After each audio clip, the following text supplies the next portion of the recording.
আসসালামু আলাইকুম, welcome to my channel. Lovely lovely ভাই বোনেরা সবাই কেমন আছেন? নতুন দিনে নতুন একটা ব্লগ নিয়ে আবার হাজির হলাম।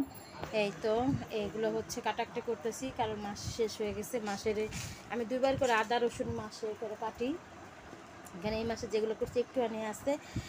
কালকে শুক্রবার, কালকে আমার বাসায় ছোটোখাটো একটা অনুষ্ঠান হবে, কারণ আমার ছেলের মারা গেছে, ওর মৃত্যু দিবস অবশ্য চলে গেছে। আমি একটু কিছু হুজুর খাওয়াবো, এর জন্য একটু কেটে কেটে নিলাম আদা রসুন আর পেঁয়াজ। আমি সবসময় আদা রসুন আর পেঁয়াজ একসাথে বাটি, আর আলাদা করে আদা রাখি, আমি আলাদা কাটে রাখি। আর এই যেগুলো আমি কাটাকাটি করতেছি, কালকে আমি রান্না করব ইনশাল্লাহ। আর এই যে আমাদের বুড়ি, সালাম দাও, সালাম দাও। আর এই আর এই যে আমাকে বুড়ি,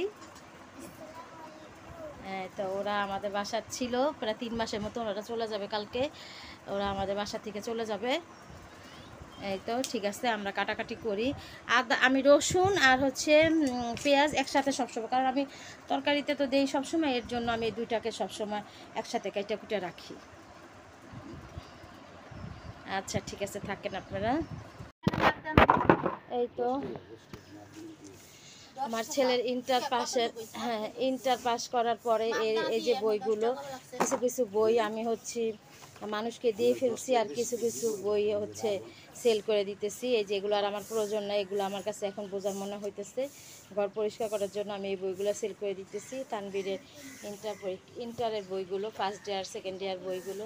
তানবীর জীবন থেকে এই বইগুলো শেষ হয়ে গেল, আর ওর জীবনে প্রয়োজন নাই।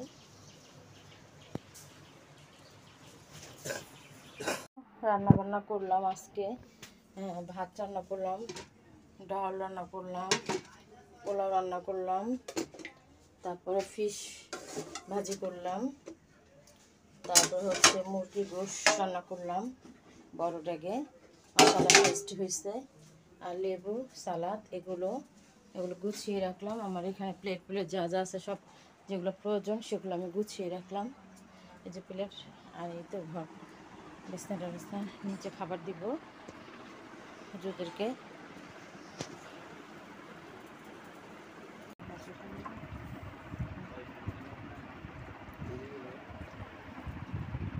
হাত ধরে দিস, হাত মুছে কেনটা নিচে দিকে ফিরিয়ে বাড়েন।